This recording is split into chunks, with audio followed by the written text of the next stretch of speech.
धीर को विराजिए पवन कुमार।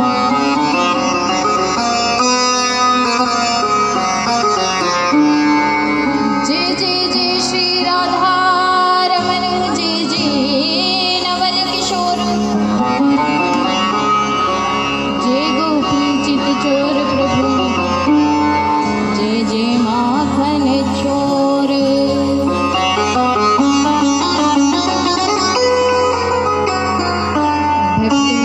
भगवान चतुर नाम बबुए,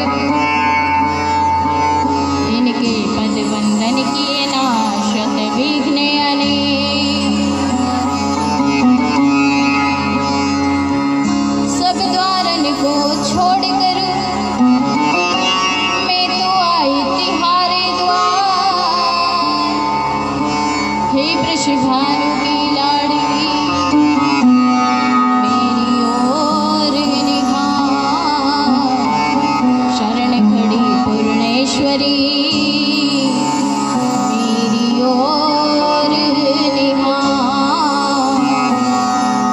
मेरी ओर निहार।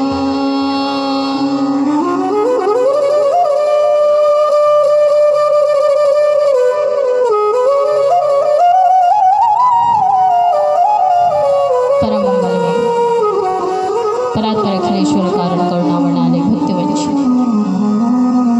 कल्पत्रु श्री ताड़ी धुधविनी रंजित पीताम्बर धारी श्री बालकृष्ण लाल की बाग में प्रतिमूर्ति श्रीमद् भागवत महापुराण को नमन करते हुए श्री राधा कृष्ण के चरणों में वंदन करती हुई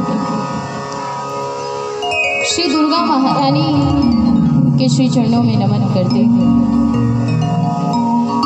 भूत भावन भगवान भोले बाबा के श्री चरणों में नमन करते हुए श्री सद्गुरु देव भगवान के श्री चरणों में नमन करते हैं, गौ माता को वंदन करते हैं। परम प्रातः स्मरणीय पूज्य लड्डू गोपाल जी की प्रतिमा को निहारते हुए मंचस्थ विराजमान वेद पाठी विप्रगण विद्वत जन, कविगण, आचार्यगण, रसिकगण, संगीत के सानिध्य में चल रहे सभी सहयोगी भाईगण, कथा पांडाल में विराजमान मातृ शक्ति या पिता तुल्य व्रतजन, शक्ति स्वरूपा माताएं, भक्ति स्वरूपा बहन, दूर दराज से आप सभी जितने भी पधारे हुए हैं राम प्रेमी, हरि प्रेमी, कृष्ण प्रेमी, आप सभी के हृदय में विराजमान मेरी श्री राधा माधव को सिया राम मैं सब जग जाने, करहूँ प्रणाम जोरी झुक पाए। आप सभी के हृदय में विराजमान मेरी श्री राधा माधव को नमन करते हुए आज हमारी कथा का षष्ठम दिवस है। रोज कहते हैं 7 दिन की कथा होती है, लेकिन अब है तो 6 दिन तो हमारी कथा के निकल चुके हैं, बस केवल एक ही दिन बचा। क्योंकि भगवान के कार्यों में दिन का पता ही नहीं चलता कब निकल जाते हैं, जल्दी जल्दी जल्दी जल्दी।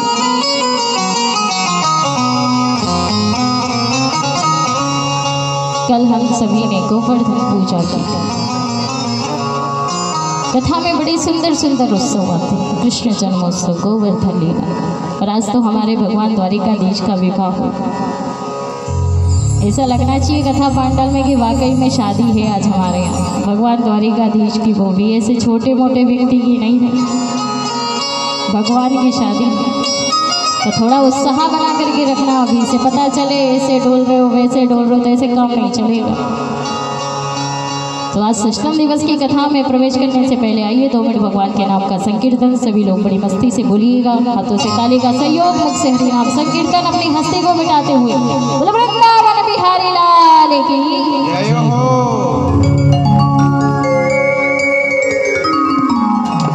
देखो 7 दिन थे, पहले दिन आए थे तो लग रहा था कि नहीं नहीं अभी 6 दिन है, दूसरे दिन तो बोले 5 दिन है, पर आज अब 2 दिन भी, 1 दिन भी ये चला ही जाएगा, आज का भी 1 दिन और बचा है।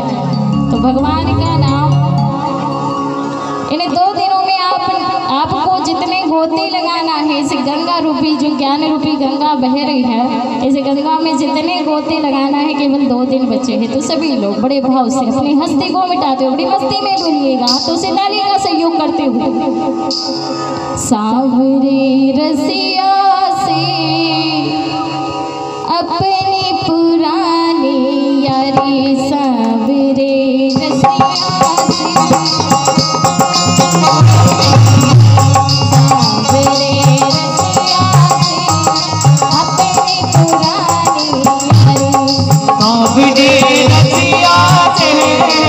अपनी पुरानी यारी, यारी यारी यारी यारी यारी यारी अपनी पुरानी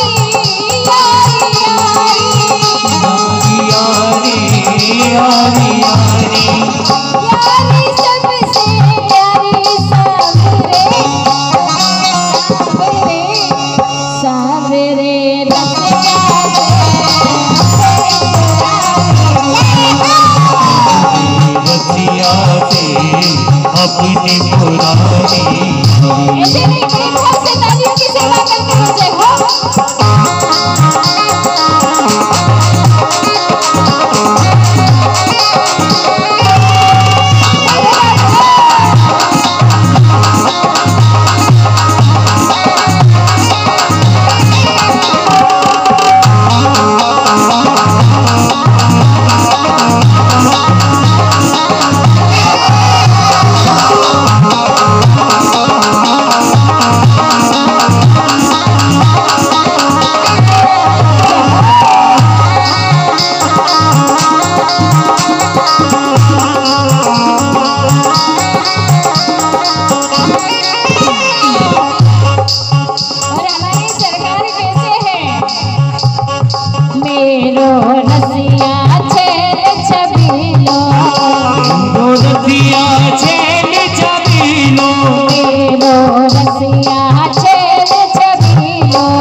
मुकुट कानों में कुंडल, मोर मुकुट कानों में कुंडल, मोर मुकुट कानों में कुंडल मोर मुकुट कानों में कुंडल सब विधि सुंदर सब विधि सुंदर सब विधि सुंदर सब विधि सुंदर सब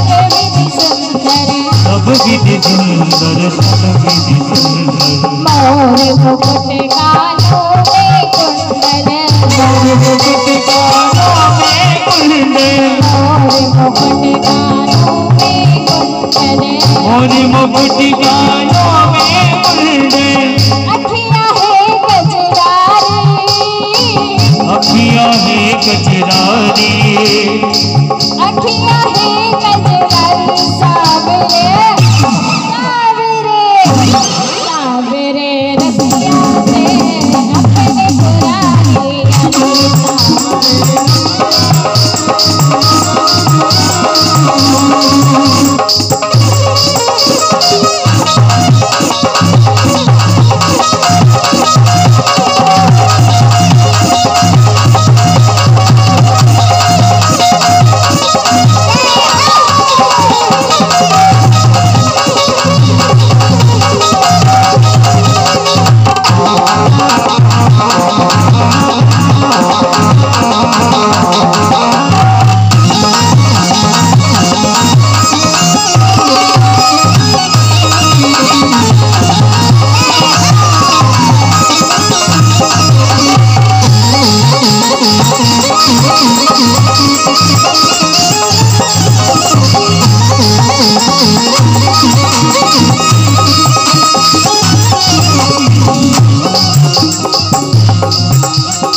मोहन की मोहन मेरा मोहन की मोहन मेरा मैं हूँ उनकी वो है मेरा मोहन की मोहन मेरा मैं मोहन की मोहन मेरा मैं मोहन की मोहन मेरा मैं हूँ उनकी वो है मेरा मैं हूँ उनकी वो है मेरा अपना जन्म जन्म का नाता अपना जन्म जन्म का नाता अपना जन्म जन्म का नाता सावरे सावरे सावरे रतिया से अपनी पुरानी वो सावरी रतिया से अपनी पुरानी यारी आप लोगों की यारी नहीं है क्या हमारे सरकार से और जिसकी यारी उठा सारे दोनों हाथ एकदम लंबे लंबे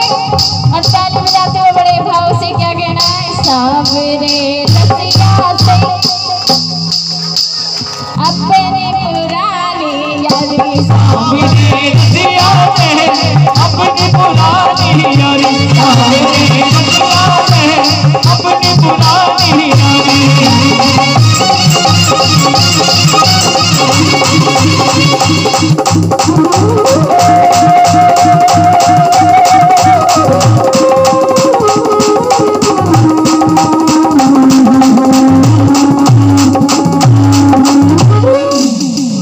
बोलिए वृंदावन बिहारी लाल की भैया जय हो। साउंड सही करो बहुत थोड़ा अच्छा करो इसे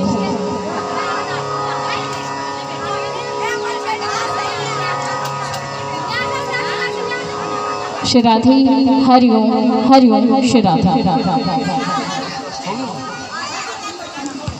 हरिओम श्री राधे हरिओम श्री राधा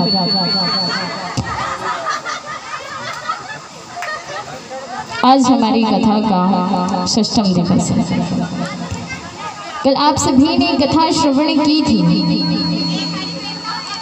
आपने क्या क्या कथा श्रवण की थी? अगर मैं किसी से पूछूं ना अभी तो कोई एक व्यक्ति भी ऐसा नहीं है जो मुझे ऐसा दिख रहा है जो बता पाएगा शायद, क्योंकि मैं यहाँ देखती हूँ आप लोगों को बस थोड़ी सी कथा बंद हुई, बस अभी तो रिश्तेदार भी आ रहे हैं, सब लोग आ रहे हैं, तो बातें तो मतलब जैसे कभी जिंदगी में मिलेगी ही नहीं। रिश्तेदार तो फिर कभी मिलेंगे ही नहीं। सत्संग का क्या, सत्संग तो रोज चलते रहते हैं, कभी भी सुन लेंगे, है ना, रोज ही चलते रहते वो तो सुबह से शाम। ये सत्संग ऐसी चीज है जो शायद ही आपको कभी मिलेगी, ऐसा नहीं है। तो सभी लोग बड़े भाव से प्रेम से सुना करो, बातें तो बाद में भी हो जाया करेगी। तो एक बार सभी प्रेम से बोलो राधे राधे। राधे में आवाज थोड़ी ना आएगी, अभी कोई और बात होती तो फट से इतनी तेज आवाज आती ना, पूछो मत। बोलिए राधे राधे। आज हमारी कथा का षष्ठम दिवस है। कल आप सभी ने भगवान गोवर्धन की बड़ी सुंदर सी पूजा की, परिक्रमा लगाई। कल तो मानो ऐसा लग रहा था जैसे कोई वृंदावन धाम बन गया हो, कथा पढ़ना बड़ा सुंदर सा। अब आचार्य शुकदेव जी महाराज राजा परीक्षित से कहते हैं, परीक्षित देखो 7 वर्ष के कन्हैया, 7 वर्ष के कन्हैया जिन्होंने अपनी कन्नी उंगली पर 7 कोस लंबे चौड़े गोवर्धन पर्वत को धारण कर लिया। 7 कोस के गोवर्धन पर्वत को भगवान श्री कृष्ण ने उठा लिया। हमारे कन्हैया छोटे से 7 वर्ष के।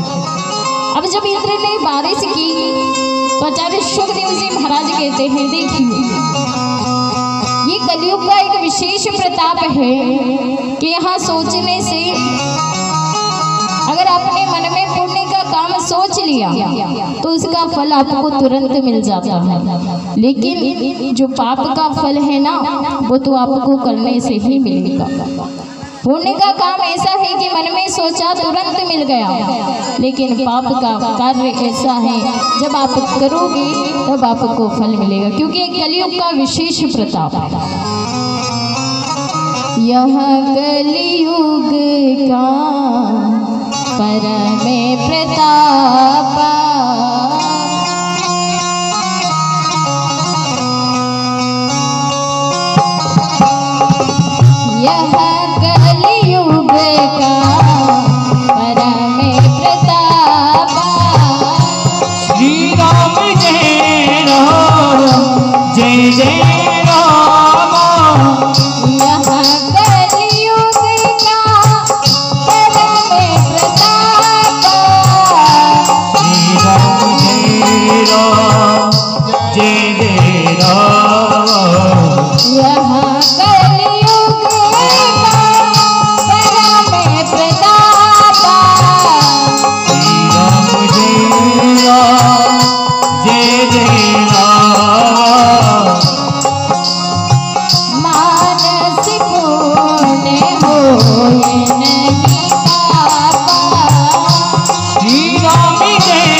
सोचने से पुण्य का फल तो मिल जाता है, लेकिन पाप का फल केवल और केवल करने से मिलता है।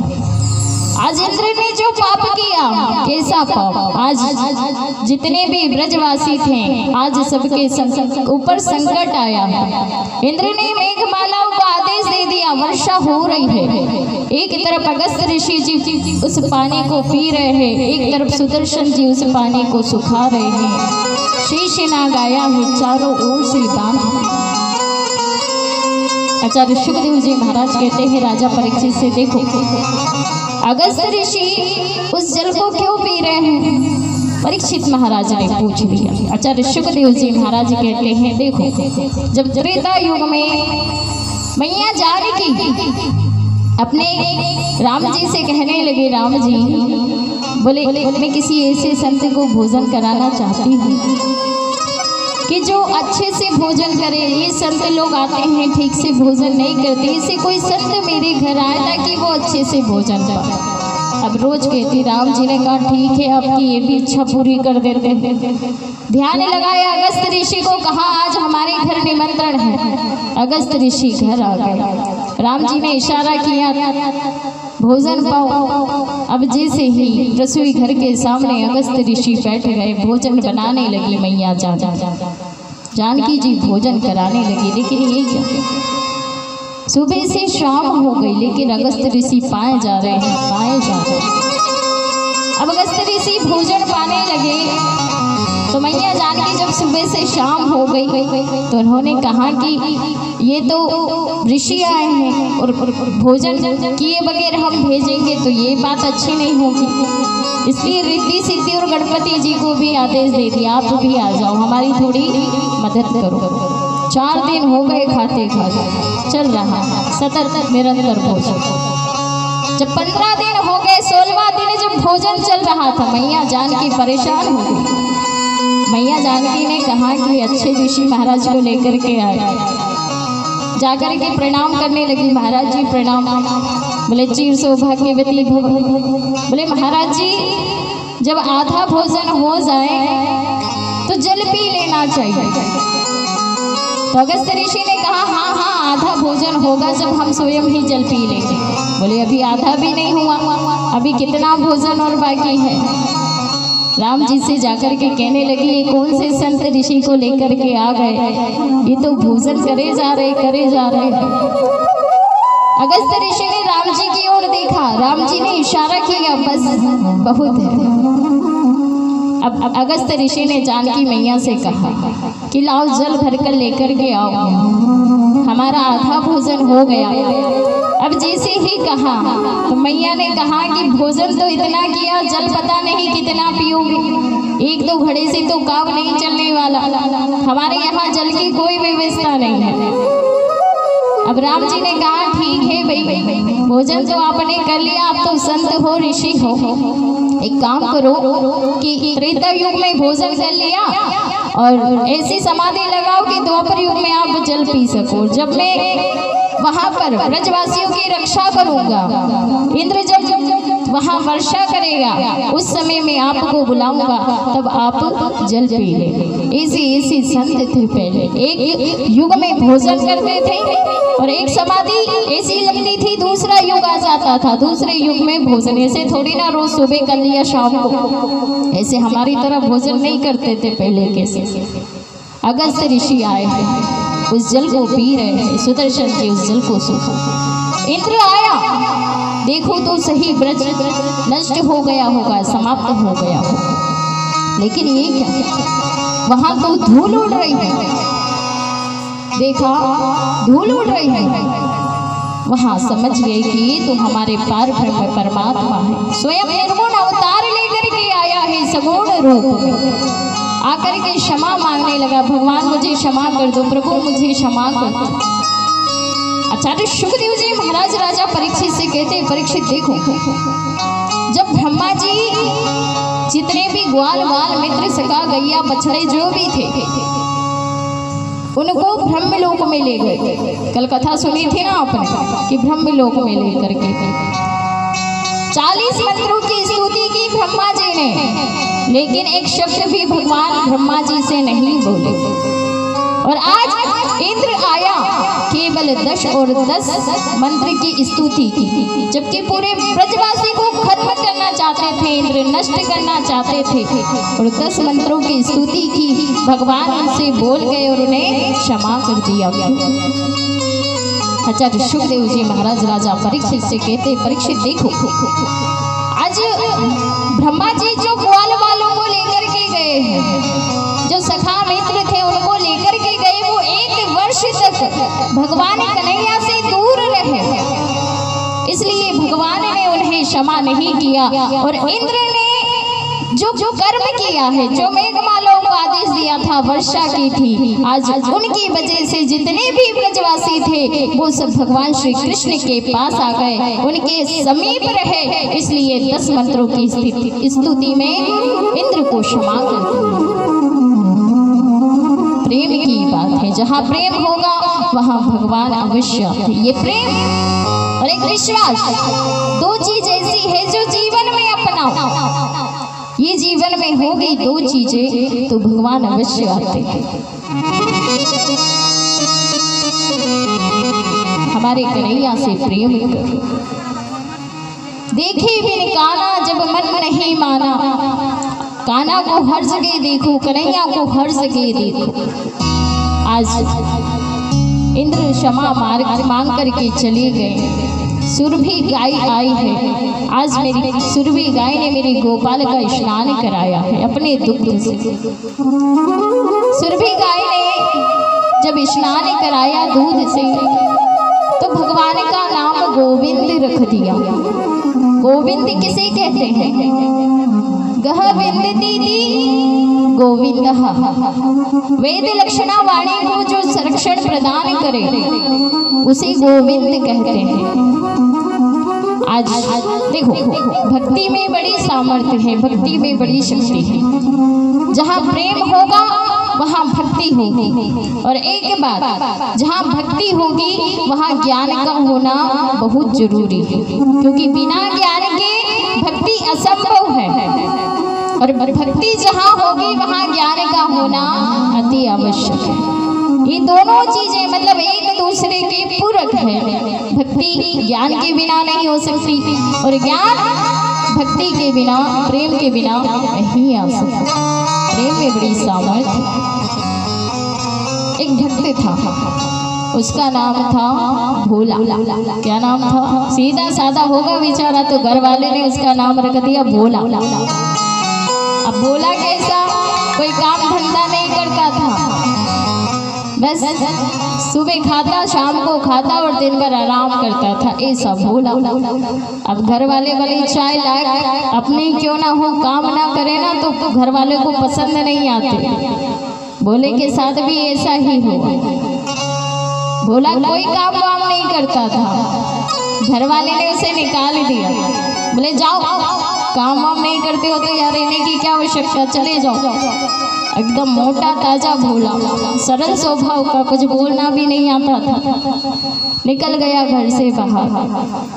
अब बाहर जैसे ही निकला, बोले कहाँ जाऊँ, ऐसा स्थान देखूं, क्योंकि मुझे तो कुछ करना वरना आता नहीं है, काम धंधा कहीं ऐसी जगह जाऊँ जहाँ भोजन मिल सके। कहाँ गया? सीधा जाता जा रहा है, जाता जा रहा है, एक मंदिर देखा।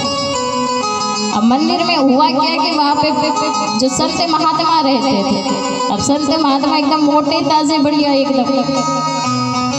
देखा, अरे ये तो मेरे जैसे एकदम, मैं इनके पास जाकर रहूं, कहीं रख ले तो जाकर पूछो संतों से। एक बात बताऊं महाराज जी, मैं क्या मैं यहाँ रह सकता हूँ? बोले क्यों नहीं, बिल्कुल आराम से रहो, 2 वक्त का प्रसाद पाओ, बड़ी आराम से रहो, कोई दिक्कत नहीं। अब भोला वहाँ रहने लगा, 2 वक्त का प्रसाद पाने लगा वहाँ पर। अब एक दिन क्या हुआ, एकदम सरल था, एकदम भोला था, उसको कुछ ज्यादा जानकारी नहीं थी। अब हुआ ये कि आप देखोगे तो मंदिर में, आश्रम में सभी संत महात्मा क्या करते? एकादशी का व्रत। एकादशी का व्रत सभी लोग करते हैं जहाँ तक हो सकता है। अब 1 महीने में 2 एकादशी आती है, 15 दिन हो गए रहते रहते भोले को एकादशी आई। अब जैसे एकादशी आई, भंडारे में जाकर के देखा तो वहाँ कुछ नहीं बन रहा था। बोले आज भोजन नहीं बन रहा। आकर के पूछा उनके जो गुरुदेव थे उनसे, बोले आज एकादशी है और आज घर यहाँ भंडारे में भोजन नहीं बनेगा। बोले महाराज जी मैं कैसे रहूँगा अगर भंडारे में भोजन नहीं बनेगा? मुझे तो बड़ी भूख लग रही, आप चाहे जो कुछ कर लो लेकिन मुझे तो रोटी दो। बोले जब एकादशी है, एकादशी के दिन भंडारे में भोजन नहीं बनता, एक काम करो, आपको मैं सूखी सामग्री दे देता हूँ और कहीं दूर जा कर के बना लेना। बोले बड़ी मुसीबत, लेकिन भूख लगे तो क्या करे, बनाना भी मंजूर। भोले ने वो सामान लिया, सूखा सामान। कितने जने का? बोले 2 जने का। क्यों? गुरुदेव ने कहा दिया कि भगवान को भी भोग लगाना, फिर स्वयं पाना। तो उनके जो शिष्य थे और उन्होंने 2 जने का भोजन दे दिया, एक भोग लगाने के लिए और एक स्वयं के लिए। गया थोड़ी दूर, एक वृक्ष के नीचे बैठे, जाकर के जैसे तैसे भोजन बनाया। पर गुरुदेव ने कहा है कि भगवान को भोग लगाना है, तो भोग लगाने लगा। भोजन कितने जने का बनाया? 2 जने का, एक भगवान को भोग लगाने के लिए और एक स्वयं के लिए। अब हुआ ये कि वो जैसे ही भगवान को भोग लगाने लगा, एक भगवान के लिए पत्तल लगाई, एक स्वयं के लिए लगाई। भगवान से कहने लगा, भगवान आओ। ओ राजा राम आइए, प्रभु राम आइए, मेरे भोजन का भोग लगाइए। प्रभु राम आए, मेरे भोजन का भोग लगाइए। राजा राम आइए, प्रभु राम आइए, मेरे भोजन का भोग लगाइए। हो राजा राम आएंगे, प्रभु राम आएंगे, मेरे भोजन का भोग लगाएंगे। मेरे भोजन का भोग लगाइए, मेरे भोजन का भोग लगाइए। भोले ने कहा, सरकार आओ, राजा राम आइए, प्रभु राम आइए, मेरे भोजन का भोग लगाइए। भोले ने जैसे ही कहा, इधर राम जी को बुलाने से भोला लगा तो राम जी नहीं आए। बोले क्यों नहीं आए राम जी? देख रहे हैं कि भोले की भक्ति कितनी है, मैं भी तो देखो कितना बुलाता है, कैसे बुलाता है, भगवान नहीं आए। फिर कहा, राजा राम आइए, प्रभु राम आइए, मेरी भोजन का भोग लगाइए, लेकिन फिर भी नहीं आए। अब जब बड़ी देर हो गई, भगवान नहीं आए, तो भोले ने कहा, अच्छा मैं समझ गया, आप तो मंदिर में रहते हैं, मंदिर में कितनी अच्छी मिठाई मिलती है, कितनी अच्छी खीर पूड़ी, रोज ना जाने किस किस का भोग लगता है आपको, आप क्यों यहाँ पर आओगे? आज तो मैंने देखो आप रोज मंदिर में भोजन करते हो, पर मंदिर में आपको 56 भोग मिलता है, पर देखो मैंने यहाँ 56 भोग नहीं बनाया, बस मेरे पास तो आज मनी और धान आल की यहाँ यही मिजबानी।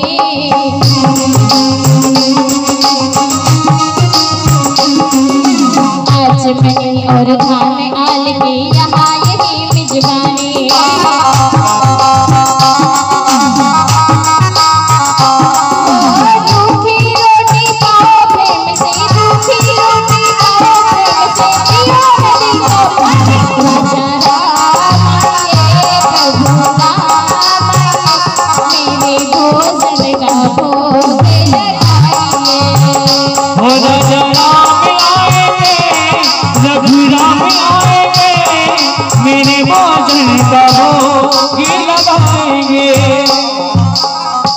देखो आप रोज मंदिर में 56 भोग खाते होंगे, लेकिन मेरे पास तो आज मनी और धान आल की यहाँ यही मेहमानी। यहाँ तो सूखी रोटी है और नदी का पानी है, आप आओ और भोग लगाओ।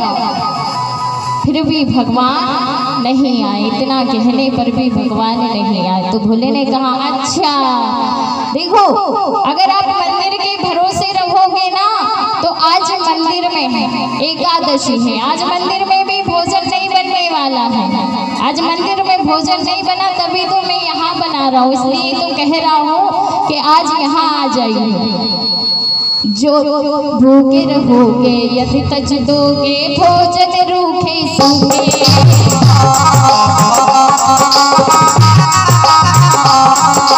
भूखे रहोगे यदि तज दोगे, भोजन रूखे सूखे।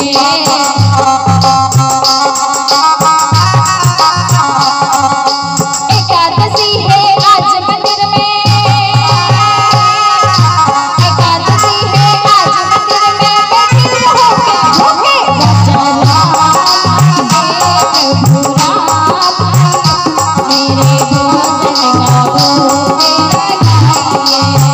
हो राजा राम आएंगे, प्रभु राम आएंगे, मेरे भोजन का भोग लगाएंगे। आज मंदिर में एकादशी है, अगर मंदिर के भरोसे रहे ना, तो वहाँ भूखे के भूखे बैठे रहो। सरकार उसकी इस बात पर रीझ कर राम जी आने लगे। वहीं पास में सीता जी खड़ी थी। सीता जी ने कहा कहाँ जा रहे हो सरकार? बोले मेरा भक्त भोला मुझे बुला रहा है इसलिए मैं जा रहा हूँ। बोले सरकार हर जगह अकेले चले जाते हो, मुझे भी तो साथ ले चलो। सीता जी ने कहा बार बार, तो राम जी ने कहा ठीक है चलो। अब जैसे ही वहां पर प्रकट हुए हैं भगवान, अब राम और सीता दोनों वहां पर प्रकट हो गए। अब भोले ने जैसे ही आंखें खोली, अब पहले भोजन देखे, फिर भगवान को देखे, फिर भोजन देखे, फिर भगवान को देखे। बोले ये कौन? मैंने तो आपको बुलाया, ये किसको लेकर के आ गए? क्योंकि राम बाम दिस जाने की मैया सीता उनके साथ ही रहती है। राम जी मुस्कुराए तो भोला भी हंसने लगा। भोले से कहा कि ये मेरी पत्नी सीता है, जिद करने लगी तो मैं आ गई।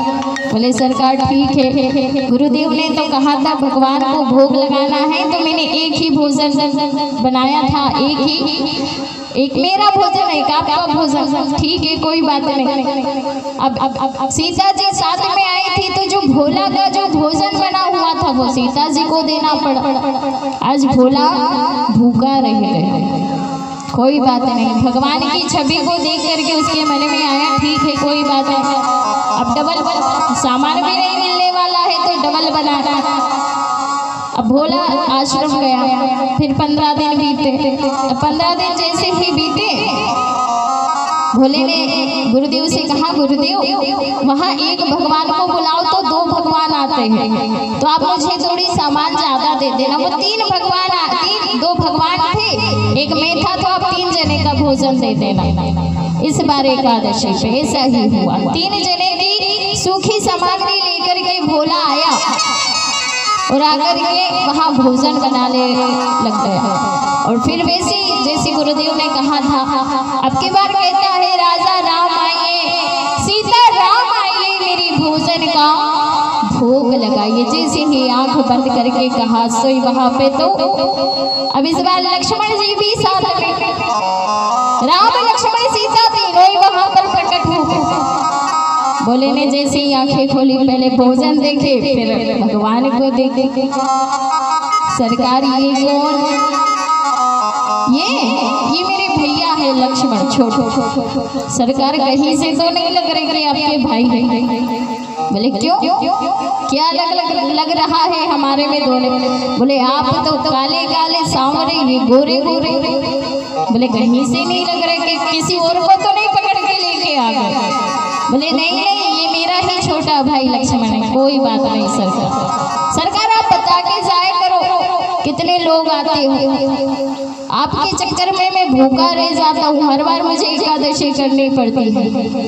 बोले ठीक है हम आपकी बात है ना बता करके जाए। अब फिर भोला को कुछ नहीं बचा। फिर 15 दिन हुए। अब गुरुदेव से कहा कि वहाँ तो 1 को बुलाओ तो 2 आते हैं, 2 को बुलाओ तो 3 आते हैं, 3 को बुलाओ तो 4 आते हैं। आप एक काम करो कि अब की बार 4 आए थे ना, तो मुझे 5 का सूखा सामान दे दे। अब इस बार 5 का लिया तो 7 लोग आ गए। राम लक्ष्मण भरत शत्रुघ्न मैया सीता चारों आ गए। फिर गुरुदेव से कहा, बोले 7-8 जनों का इकट्ठा दे दो ताकि उनको भोग भी लगा दूं और मैं स्वयं भी खा। फिर एकादशी आई और आज भोले ने क्या किया कि जैसे ही भगवान को बुलाने लगे, राजा राम आइए, प्रभु राम आइए, सीता राम आइए, लक्ष्मण राम आइए, भरत शत्रुघ्न सबको बुला लिया। लेकिन क्या हुआ कि जब भक्ति ने काछन में करी प्रेम पुकार, तो काछन में प्रकट भयो दिव्य राम दरबार। अब जैसे ही वहां पर करुणा भरी पुकार करी है भोले ने, तो वहां पर दिव्य राम दरबार प्रकट हो। राम है, लक्ष्मण है, सीता जी है, भरत है, शत्रुघ्न है, सुग्रीव है, विभीषण है और साथ में हनुमान जी भी। अब हुआ क्या, सरकार ने कहा कि लाओ भोजन। भोले ने कहा अच्छा, मैं आपसे कितनी बार कहता था कि मुझे बता करके जाओ, बता करके जाओ कितने लोग आते हैं, कभी 4 कभी 5 कभी, और आज तो आप ये नर नारी की कौन कहे बानर को भी संग लेके आ गए। ठीक है, नर नारी को लेके आ रहे थे, कोई बात नहीं, हनुमान जी महाराज को लेकर के आ गए। मैं बना बना करके थक गया, मुझे तो कुछ मिलने वाला है नहीं, इसलिए आज मैंने क्या किया कि आज मैंने पहले आपको बुला लिया। आज मैंने भोजन बनाया ही नहीं तो भूख कहाँ से लगा। मैं भी तो देखूं आज कितने लोग।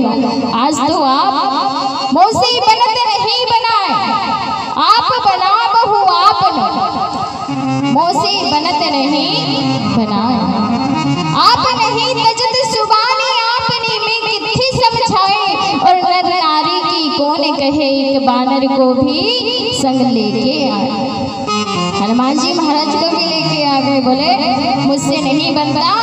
अब तो भोले ने अपनी आंखें बंद कर ली और वृक्ष के नीचे बैठ गए। बोले अब आप जानो, आपका काम जाने, आप बना और खाओ, ये रहा सूखा सम।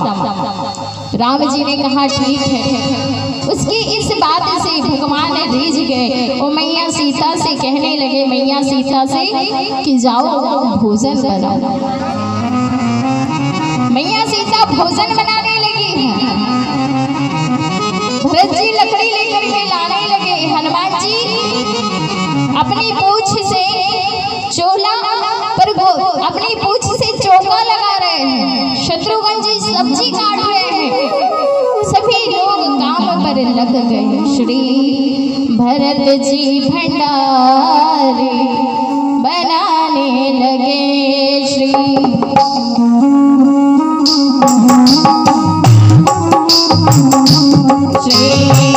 भरत जी भंडारी बनाने लगे।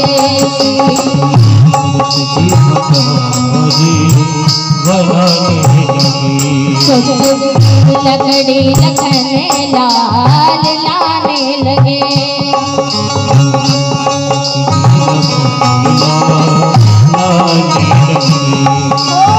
पूछ से पूछती आज चौका को, और हाथों से गोता लगाने लगे।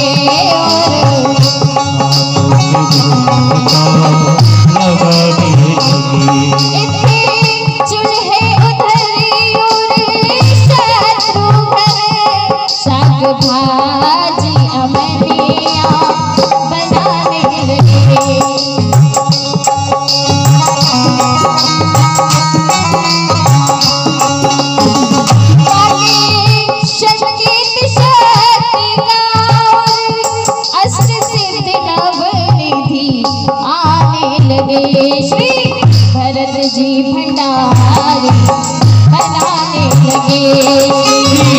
भरत जी भंडारी बनाने लगे। भरत जी भंडारी बनाने लगे।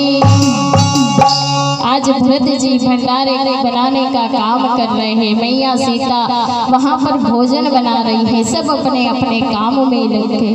और जब मैया जानकी भोजन बनाती है तो बाकी संगीत शक्ति का अष्ट सिद्धि और नवनिधि आने लगे।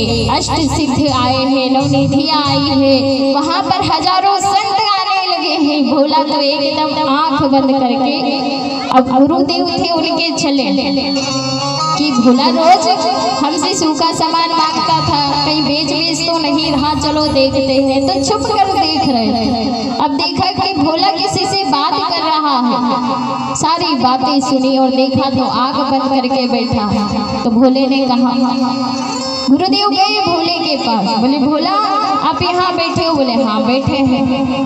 बोले क्यों भोजन नहीं बना रहे? बोले वो बना तो रहे हैं, वो देखो मैया सीता बना रही है, लक्ष्मण जी देखो, ये हनुमान जी। बोले मुझे तो दिखाई नहीं दे रहे हैं। गुरुदेव ने जब ऐसा कहा तो भोला भगवान से कहने लगा कि सरकार आप मुझे तो दिख रहे हो पर मेरे गुरुदेव को भी दीजिए। राम जी ने कहा भोला आप जैसा भक्त मुझे कोई नहीं मिल सकता। आज भोले ने अपनी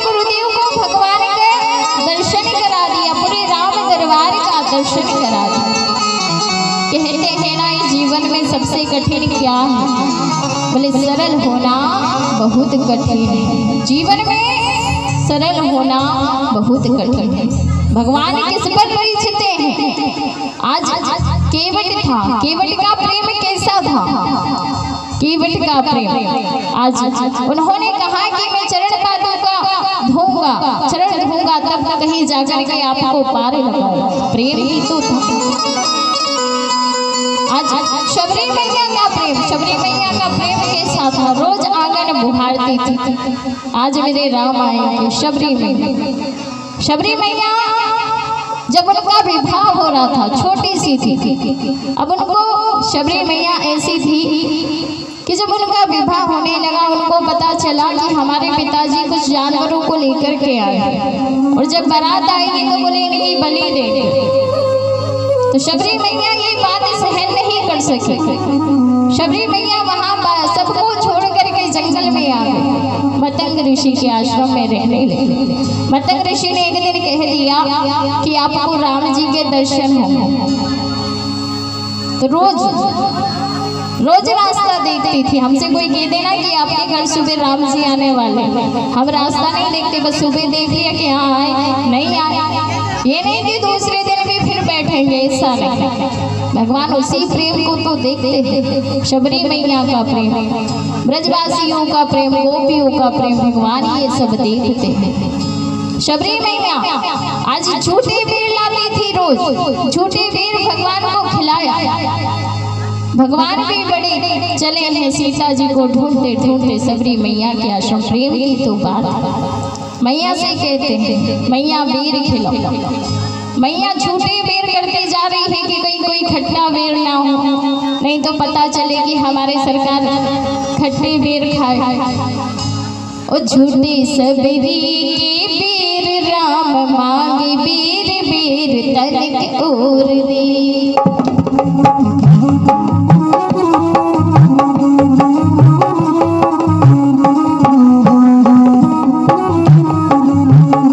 झूठे सबरी के बेर राम मांगे बेर बेर तनिक और दे।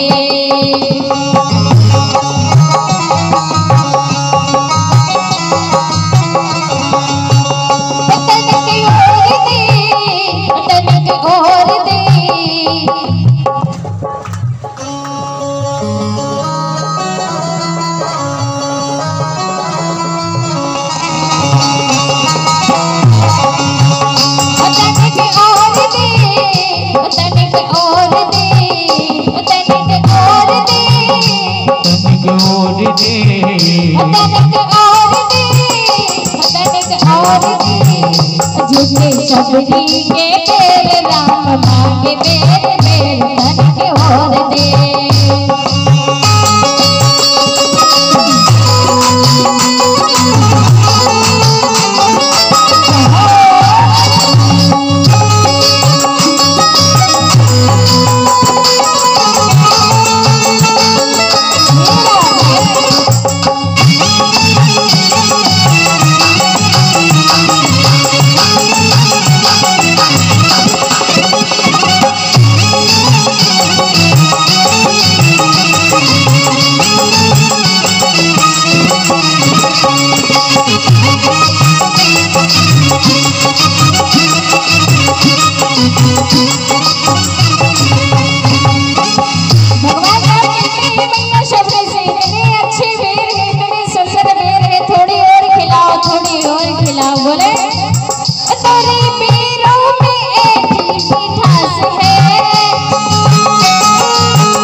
लगा खाए रही तेरे लगा बेरों का ढेर तनिक और दे।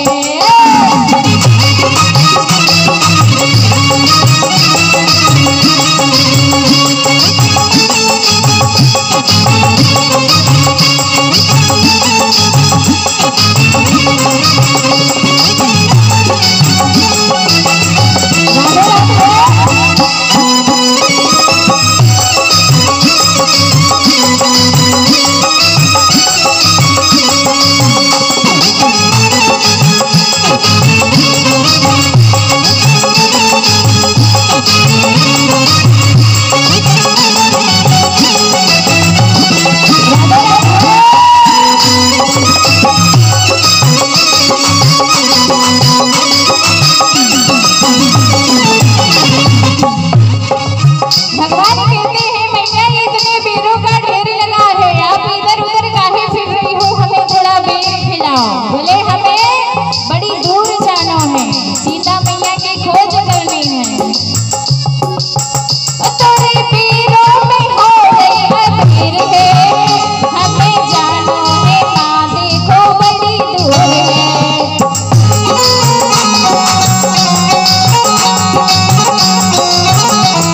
जानो है दूर खबर जल्दी से बेर हमें होत रही तनिक और दे तनिक और दे।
रास्ते में अपनी सजावट करती थी रोज, लेकिन कभी थकती नहीं थी। और हम लोग तो कीर्तन में ताली बजाने से भी थक जाते। सभी लोग ये भाव से थोड़ा, आज तो भगवान की शादी है, विवाह है, तो सभी ताली बजाते हैं। झूठे शब्द के बेर राम मांगे बेर बेर तनिक और दे।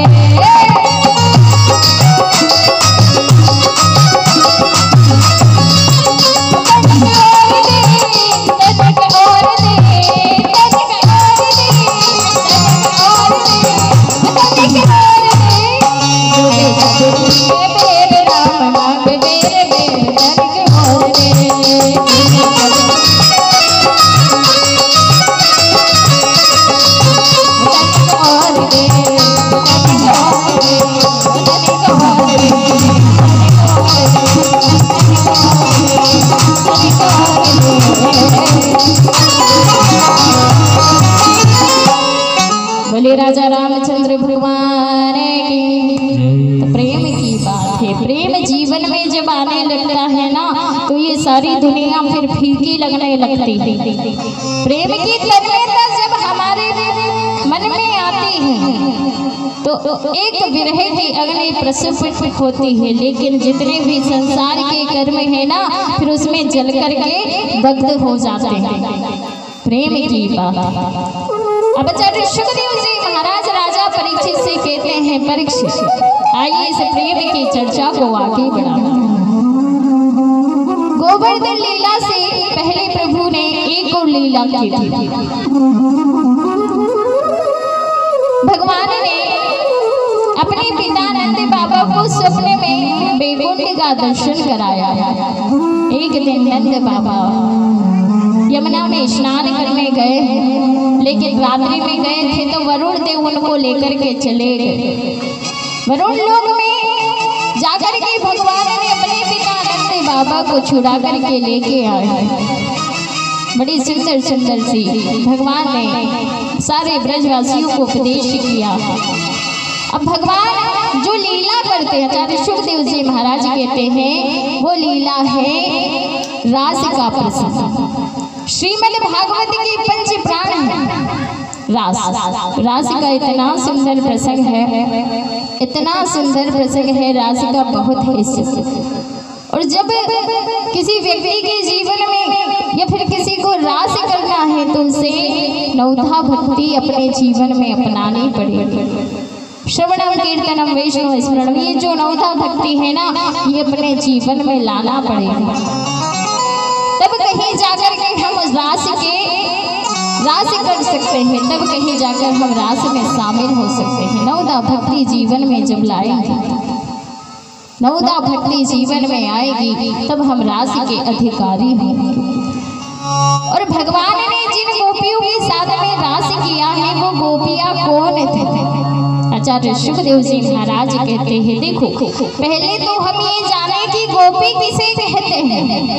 गोपी, गो का मतलब होता है इंद्रिय, पी का मतलब होता है पीना, अर्थात अपने प्रत्येक इंद्रिय से जो कृष्ण रस को पीती है, जो अपनी प्रत्येक इंद्रियों से कृष्ण रस का पान करती है उसे गोपी कहते हैं। ये गोपी कौन है? ये ब्रज में गोपी बनकर के कौन आए? आचार्य सुखदेव जी महाराज कहते हैं, देखो राम जी जब 14 वर्ष का वनवास गए तब बीच मार्ग में दंडक वन मिला। दंडक वन में जितने भी संत थे ना, सब संतों ने भगवान को देख करके उनके सौंदर्य पर मोहित हो गए। मन में सोचने लगे, अगर गोपी बनकर हम भी सेवा करते तो कितना अच्छा होगा। वो सभी दंडक वनवासी जितने भी संत थे वो सब ब्रज में गोपी बनकर के आए। इतना ही नहीं, भगवान ने जब राजा बलि से त्रिलोकी को छीना तब बामन बनकर के आए हैं। और बामन बनकर के जब भगवान आए हैं, बामन के रूप को जब वहाँ जितनी भी दैत्य कन्याएं थी, उन्हें दैत्य कन्याओं ने भगवान के स्वरूप को देखा और स्वरूप को देख करके उनके ऊपर मोहित हो गए। जैसे ही मोहित हुई, मन में सोचने लगी कि अगर हम भी सखी रूप रखकर इनकी सेवा करती तो कितना अच्छा होता। वो सभी दैत्य कन्याएं ब्रज में गोपी बन करके आई।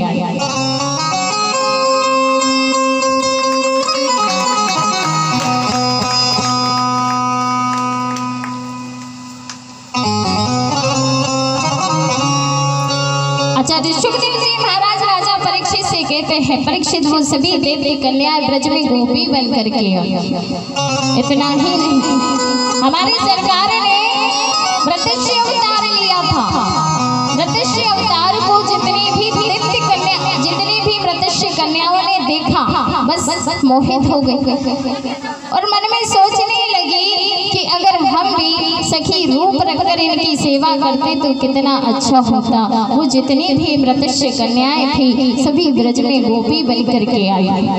इतना ही नहीं, आचार्य सुखदेव जी महाराज कहते हैं, हमारे 4 वेद हैं और 4 वेद में 3 कांड हैं।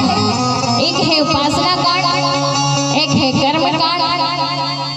उपासना कांड में 16,000 मंत्र हैं। उपासना किसे कहते हैं? उप समीप अस उपासना, यानी कि परमात्मा के समीप चले जाना ही उपासना है। तो उपासना कांड की जो 16,000 मंत्र हैं वो सब ब्रज में गोपी बन करके आए हैं।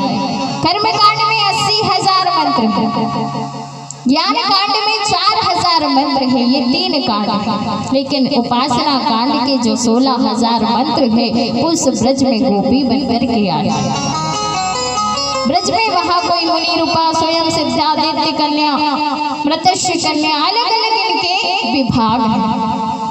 आज मेरे कन्हैया आज यमुना के किनारे चले गए। यमुना के किनारे आज शरद पूर्णिमा की रात्रि, शरद पूर्णिमा के दिन आप चंद्रमा को देखो कितना प्रमुदित होता है चंद्रमा। आज मेरे कन्हैया जैसे ही शरद पूर्णिमा की रात्रि आई, रात्रि में मेरे कन्हैया चले गए वहाँ कदम के नीचे जाकर के बांसुरी बजाने लगे। कितना सुंदर स्थान है वहाँ का। उस स्थान को एक बार अपने मन में भाव ला करके देखो।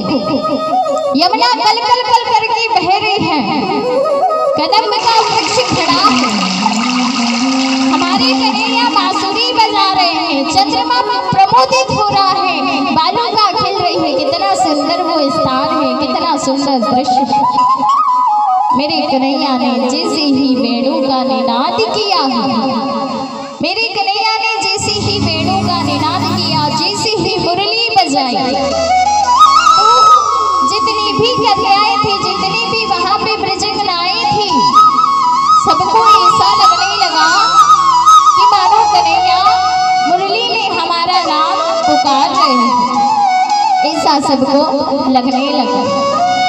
अब जैसे ही मुरली को सुना, आप जानते हुए गोपी क्या कर रही थी? गोपी अपने बच्चे को दूध पिला रही थी।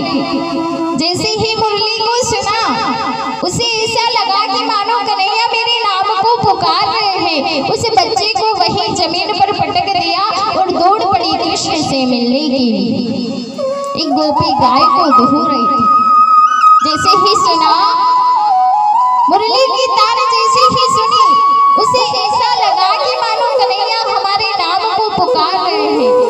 वही बर्तन तो वही पटक दिया दूध का और दौड़ पड़ी कृष्ण से मिलने के लिए। एक गोपी 16 श्रृंगार कर रही थी। अब आंखों में काजल लगा रही थी, तो आंखों में काजल लगने की जगह होठों पे लग गया, होठों की जगह आंखों में लग गया और दौड़ पड़ी कृष्ण से मिलने के लिए।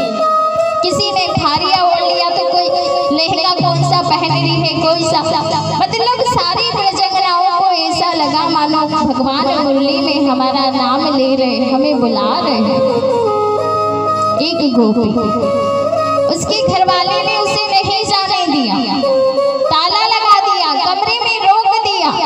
उस गोपी ने कहा कि कन्हैया हमें बुला रहा है, इन सब गोपियों से पहले तो मैं जाऊंगी। उसने क्या किया, वही अपने आप को समाप्त कर लिया और सूक्ष्म रूप लेकर के वहां कन्हैया से मिलने के लिए चली।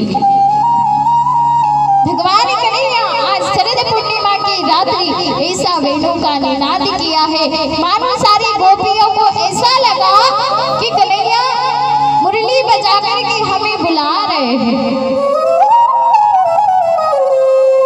कन्हैया एक बरस ना दे थारी बांसुरी सबरिया, एक बरस ना दे थारी बांसुरी।